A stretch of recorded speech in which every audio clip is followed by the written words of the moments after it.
Avat Hashem le Zohar, le Nishmat, Aisha, Liza Batrana, Ve'ovadia ben Merav. Echa Yashva Badat. Le Zohar, Rabbi Shimon Bar Yochai, il parle cette semaine, il continue de parler sur le Megillat Echa, qu'on a parlé hier, la Megillat Echa, il parle de le scroll de Jérémie, le prophète Jérémie, Yirmiyahu. Maintenant, il faut comprendre, Yirmiyahu était dans une période c'est la période la plus élevée d'Am Israël, ça veut dire au point de vue financier, matériel, bonté, tout ce que tu veux. Tout ce que tu veux, ok?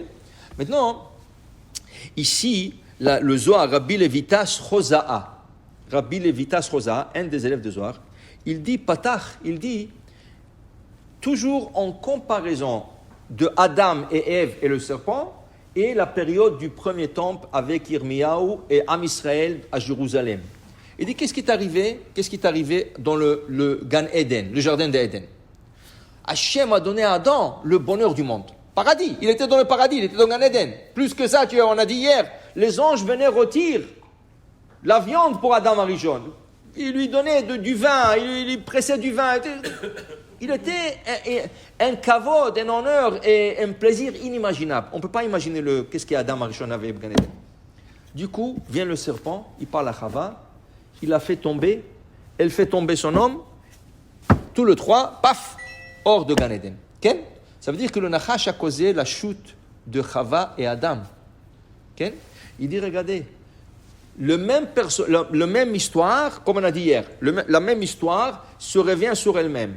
Le Nahash, Nebuchadnezzar. Adam et Ève, c'est Am Israël, paradis, Jérusalem.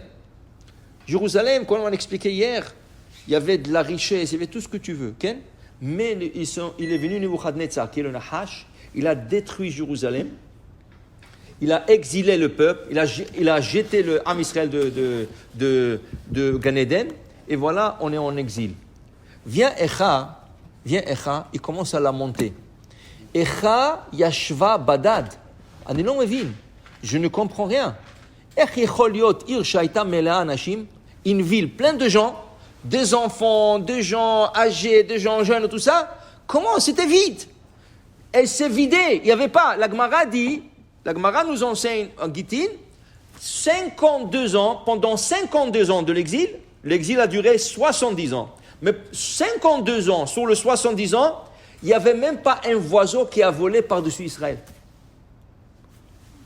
Pas une mouche qui était dans l'air. Il n'y avait pas une mouche dans l'air. Il n'y avait pas un animal qui rampait par terre, ni serpent, ni scorpion, ni en l'air, ni par terre, ni rien du tout.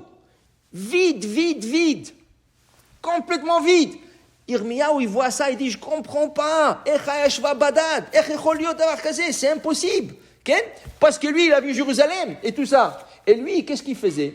Lui, il a été envoyé par Hachem. Hachem lui dit, va leur parler, va leur faire la réprimande. Qu'est-ce qu'ils ont fait? Il dit, arrête. Ils lui ont dit, arrête avec tes réprimandes, on ne veut plus t'entendre, tout ça. La Kruoto, ils l'ont pris, Zarkuto Bebor Imaim. Ils l'ont mis dans un puits avec de l'eau chez Itva pour qu'il se noie. Il est presque mort. À la dernière minute, il y avait Eved Melech HaKushi chez Itziloto. Il y avait quelqu'un qui s'appelait Eved Melech HaKushi, il l'a sauvé.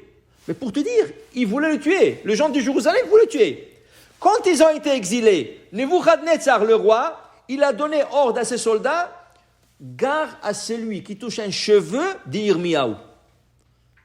Lui, il est protégé par le roi. Tu t'imagines? Le roi, Nebuchadnezzar, il est venu pour détruire Jérusalem, exiler tout le monde. Celui-là, Yirmiyahu, il dit, il est protégé. Il a dit aux soldats, gare à celui qui touche un cheveu. Celui qui va toucher un cheveu, je vais le tuer. Alors, qu'est-ce qu'il a dit, Yirmiyahu? Mais qu'est-ce que je vais rester seul ici? Qu'est-ce que j'ai à faire seul ici? Je vais aller avec eux, en exil. Alors, il est sorti en exil avec Am Israël. Il est sorti en exil. Au milieu de la route, il a dit, non, c'est pas possible. Si je vais aller en exil avec eux, qui c'est qui va prier pour qu'ils retournent? Le meilleur endroit pour prier, c'est Jérusalem. Oui, elle est détruite, mais il faut que je retourne. Qu'est-ce qu'il leur a dit? Il a dit, excusez-moi mes frères, je m'excuse, je dois retourner à Jérusalem pour prier. Et ils ont pleuré. Yirmiyahu, tu nous sais tout seul. Il dit, maintenant vous pleurez. Il fallait pleurer quand je vous ai parlé et vous voulez me tuer, oui? Mais je n'ai rien contre vous, Chas v'Shalom. Je veux rien qu'aller prier pour vous. Et c'est vrai, regardez. 70 ans plus tard, on est retourné en Israël. Rachel Imeno a prié, Jérémie a prié. Mais pour te dire, quand il est revenu en Israël, à Jérusalem, c'était vide. Alors il dit, je comprends rien. Cette ville, je me rappelle, les gens couraient, des enfants qui couraient dans les rues, les gens priaient, les gens allaient au Beth Amikdash. Là, c'est vide, vide, vide, vide. Même pas un animal qui passe ici. Rien. Alors il l'a monté. Il n'arrivait pas à croire. C'est vrai, quand tu connais un endroit dont le plus grand succès, et après tu le vois à l'endroit qu'il n'y a personne, tu dis waouh. Regardez au Maroc, regardez qu'est-ce qui se passe au Maroc. Il y avait plein de magasins de juifs, il y avait une communauté. Tu vas, 500 000, tu vas aujourd'hui, quand même pas, même 3 000 personnes, je ne sais pas combien. Et tu vas là-bas, il n'y a que des souvenirs. Mais tu vas là-bas, tu dis waouh. Je me rappelle quand j'étais petit, on courait dans les rues. Tu comprends? Les souvenirs. Alors, tu commences à pleurer. Comment ça se fait, ça? Mais tout ça parce qu'ils n'ont pas écouté. Pour dire que quand Hachem, il envoie un prophète, il faut écouter parce que c'est la parole d'Hachem.